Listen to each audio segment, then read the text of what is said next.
Hello and welcome to this video training series for TrackEd 3.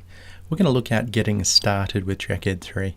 So once you've received your email from us with the application attached, just save that application folder to your computer, make sure that you've extracted all contents, and you should have something along these lines. So in there we have an import guide, a getting started guide, a backups folder, a photos file, a previous folder, and the TrackEd file. So this tracked.fmp12 is the file that you're going to open to run TrackEd. So we're just going to click that and open that up now. So once you've logged in using the account details we've sent you, TrackEd will start up and land you on the import page. Before we get going on the imports, we're just going to visit the settings page and click on the accounts section here. And in this area here, you would change your password with the green double-headed arrow that would be here. And you can also add new users at this section here. So I'll just head back home. We don't have any cohorts in this system yet. So we'll land back on the import page. We'll select our modules. Now these modules are specific to the different areas of learning. And so they actually change the options that are available.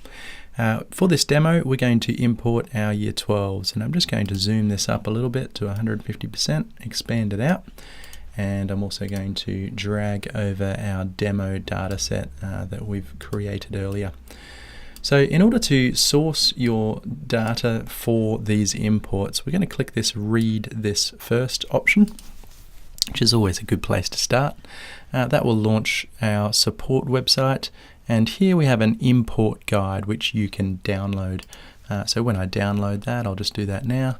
It's opened up the import guide. We've listed off all of the different imports that are available, which year levels they're appropriate for, a bit of a planning guide as to how often different schools are importing these, and some of the important notes around those as well. So with each of these import guides, we have step-by-step instructions. So just follow these through and it will help you to prepare the data and then import that data into TrackEd. So we've already done the preparation part and I'm ready to go.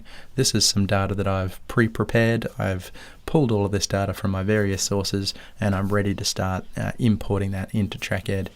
So what we're going to do is the student summary import first. Now this is the important one to start with as it actually creates the new students into the system. So I've got two options here. I can drag and drop the file, or I can right click and insert file as well. So two different ways to go about that. I'm just going to drop that in.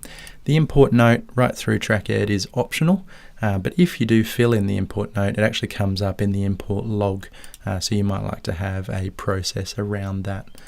Okay, we're going to hit the import button and that's going to create my 30 students. It creates a demo a backup of the system, and then it'll actually show me a review page where I can see that all the columns line up. This is an important page just to have a look at to make sure that you've chosen the right import file. So that is correct. I'm going to import that data, and when I land back on the home page this time, you'll see it's different. You'll see that I've actually got a cohort here, so my 2017 Year 12s, and I've got my 30 students with just basic information and nothing down below here yet.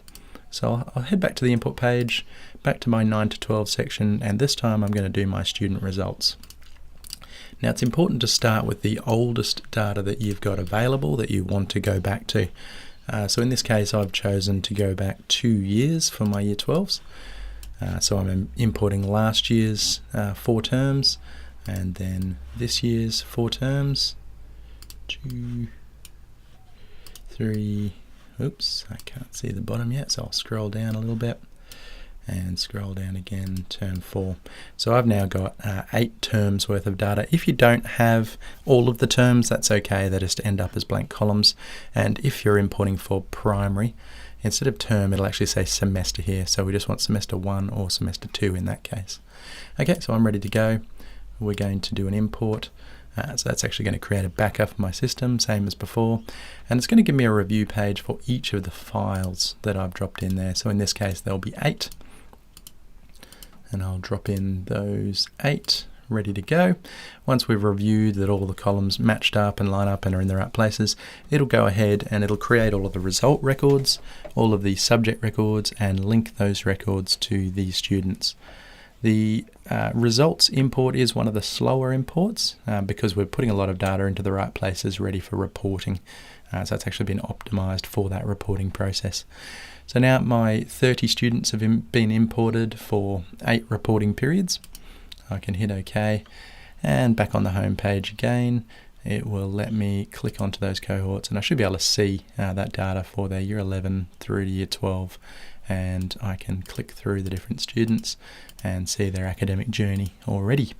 Okay, we'll head back to the import page and we'll do a few more imports. Okay, so I've skipped ahead a little bit and I've imported a full data set for my year 12s and for my year 6s just by following the step-by-step guide.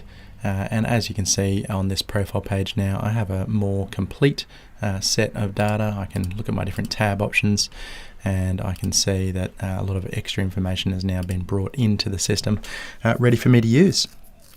So that concludes our import videos. If you have any issues, feel free to watch this again, have a look at our import guide or the step-by-step instructions per import. Hope this helps.